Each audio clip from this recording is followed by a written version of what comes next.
1. Thatcher. I hate when the phone rings while I'm blowing glass. It messes up my concentration. In my haste to answer and set down my work, I drop my damn cell phone. But my assistant, Cody, is bellowing so loud I can hear him anyway. "Dude, you better get over here," he shouts. "Where the hell are you, Code?" I wipe my hands on my jeans and pick up the phone so I can hear him better. I switch off the radio too. They're already playing Christmas music. In late October. "What's that, Cody?" "I'm in the fucking tattoo shop, like I said, and I mean it. You'd better get here, stat." I sigh and look at my watch. It's 3. If I leave my studio now, for whatever the hell Cody needs, I won't be able to get back into my creative zone before Emma gets home from work. Before we lived together, I'd just work all night long if I had inspiration. What the hell did I care? But now I actually enjoy spending time outside of my glass studio. My girl has taught me a lot about loving life, and it usually shows up in my art. I've been busy enough to bring Cody on full time. Emma hates how much I've been working lately, but I've got orders out the ass from people wanting Christmas gifts and private lessons and all that shit I hate about the business side of Stag Glass. I really can't swing an impromptu trip to the tattoo parlor. I don't know, Cody. I'm working here. About a year ago, one of the top architects in Pittsburgh commissioned me to create a custom piece of glass for his new bar, and to make all the damn glassware he'd need to serve drinks. Ever since then, people are beating down my door for highballs and shot glasses, and wanting date night glass blowing classes where I serve wine. I keep telling my agent I'm not an IKEA. She keeps smiling and handing me contracts. "Thatcher, I swear to God, you need to see this." Cody hangs up on me.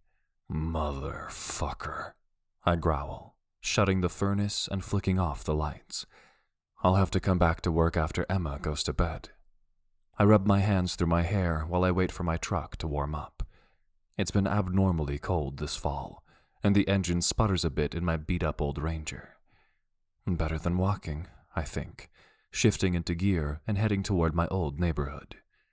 I plan to spend as little time as possible dealing with Cody's crisis so I can get back in time to give Emma a ride home from work.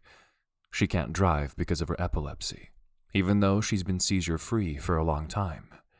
I used to live in an old industrial neighborhood that wasn't walking distance to anywhere. Relocating close to Emma was the least I could do, considering she walks everywhere, all the time.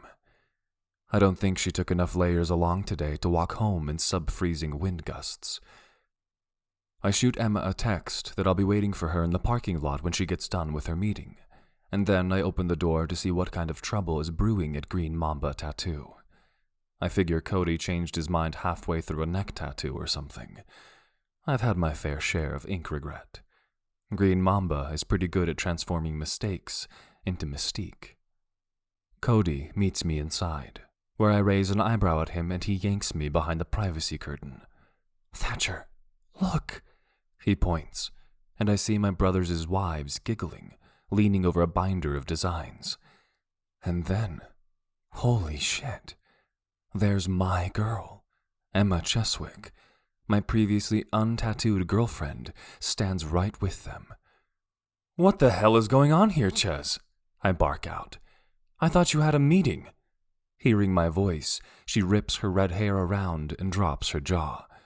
Juniper and Alice peek over her shoulder, register my presence, and then look at each other and laugh. Emma coughs. "Well," she says, blushing, "I'm meeting the girls here. They're getting the Stag family tattoo." Years ago, I designed a tattoo and my brothers and I all came here to get it on my 18th birthday. The tattoo is a silhouette of a stag leaping over Mountain Laurel, in honor of our mother, Laurel Stag. Mom died in a car crash when we were kids, and we've all got the tattoo on our chest, above our heart. For me, it was the first of many, many tats. I'm not so sure how Ty and Tim will feel about their wives getting the family ink, but the idea of my girl doing it turns me the hell on. Are you getting it too? I step forward and grasp Emma's hand, my voice quiet. The idea of her laying a permanent claim to me, right on her skin. Shit. I rub her palm with my thumb, imagining her milk-white skin in contrast to the black ink. Emma shakes her head, her eyes sad. I'd want to talk to Dr. Khalsa about it first, she says. Emma's neurologist is a top-notch researcher and has helped her keep all her symptoms in check. She hasn't had a seizure since we first met. She points a thumb at Alice, Tim's wife, who has now hopped up on the table and removed her sweater. The girls just asked me to come along while they got inked, Emma says. She frowns at me. It's supposed to be stag women only, but Cody wandered in and spilled the beans. Emma tilts her head to the side and makes a sexy, pouty face at me. You wouldn't call your brothers and spoil the surprise, would you, Thatchy? I roll my eyes at her.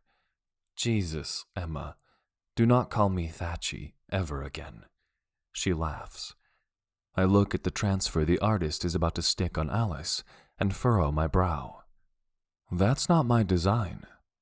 Alice beams and sucks in her breath as the alcohol wipe hits her shoulder blade. She pulls her tank top to the side a bit to give more access and tells me that she asked the artist to make some tweaks. I squint a little closer and see Alice added a baby deer curled up next to its father. I added Petey, she says, smiling when she says my nephew's name. There's plenty of space for more little fawns, too. I draw Emma in for a kiss, appreciating how much my family all supports each other. These women don't have to love us, but they're here with us, and for each other, apparently. This connection and warmth is so different from what we grew up with. After our mother died, our father was drowning in grief and depression. He turned to booze and walked out on us, leaving teenaged Timber to raise me and Tyrion. It's taken Alice years to soften Tim up around the edges, and I love her twist on the tattoo. I think you're a badass mama stag, Alice, I say, patting her leg. She winces as the needle starts to vibrate, but she grits her teeth and smiles at me. Emma, you sticking around? She nods as Juniper clings to her arm. I've got to talk this one out of leaving, Emma says. Honestly, I don't know how someone could train hard enough to win an Olympic medal at rowing, but feel scared of a tiny little needle. Juniper glares at Emma. You don't get to make these comparisons until you're facing that giant needle gun yourself, madam. I make eyes with the tattoo artist. He's done at least 6 of my tats, and wink. Listen, Em, how about I go for a walk and leave you to your meeting? I'll be back in 15 minutes, and I'm sure both Juniper and Alice will be long done by then. Want me to bring you anything? She grins and asks me to pick something at the bakery to surprise her. I wish I'd thought to offer that. I kiss her forehead and fist bump Cody on my way out. Turns out he's still fully committed to his neck tattoo. I decide to get a box of macarons for everyone, wondering again why I hadn't thought to offer. My brothers seemed to fall into family life so naturally. Once they fell for their women, that was it. They were all in. I always needed to be reminded how to open up to Emma, trust her. Moving in with her was a big gesture for me. Knowing she didn't get the tattoo today makes me worry it wasn't enough. Alice and Juniper are fully clothed and inked when I deliver the treats. Emma seems a little off, so I usher her out to the truck. Ready to go home, babe? She shakes her head. Can you take me back to work? I want to push through something I'm revising. You sure? It's really fucking cold out there. Why not write from home and let me warm you up? I'm still worked up at the mental image of Emma getting a tattoo, and, frankly, I can't wait to get close to her skin, inky or not. I slide a hand up her thigh, but feel her stiffen. Not good.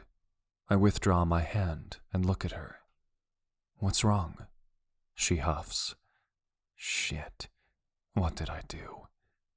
You asked me if I'm getting the Stag family tattoo, but I'm not a stag, am I, Thatcher?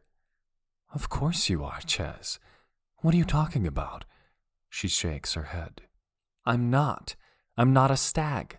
I'm your live-in girlfriend. Shit, Emma. You know you mean everything to me. I'm trying really hard here. She rolls her eyes. I think I'm convenient for you, is what I am. How can you say that?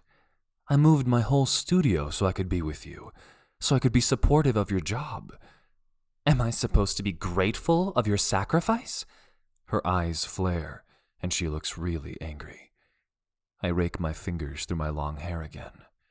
I guess my suspicions were right, but I didn't know Emma was this upset about the direction of our relationship. I want to make a life with you, Emma. I want you to want the Stag family tattoo. Emma starts crying then, and I know things are worse than I thought. Why didn't you talk to me before you were this upset? I didn't know I was this upset until everyone else was getting the Stag brand and I felt left out. Should I go back and ask Jason to ink you up real quick? Emma snorts at that suggestion. I sneeze upon this tiny gesture and press on. Or do you want me to tattoo your name on my ass? I would, you know, Ches. I slam the truck into first gear outside our building and yank on the e-brake. I look over at Emma, ready to keep hashing this out, but she's gone gray and clammy. Emma? She reaches out a hand and squeezes my arm, but her body goes stiff and her muscles begin to twitch. Emma! She's having a seizure. Shit. I can't remember what to do. It's been a while since we talked through this possibility. Her body slumps over and stills. I unbuckle my seatbelt and grab her phone from her coat pocket. Unlocking it, I dial up her neurologist and try to suppress my panic.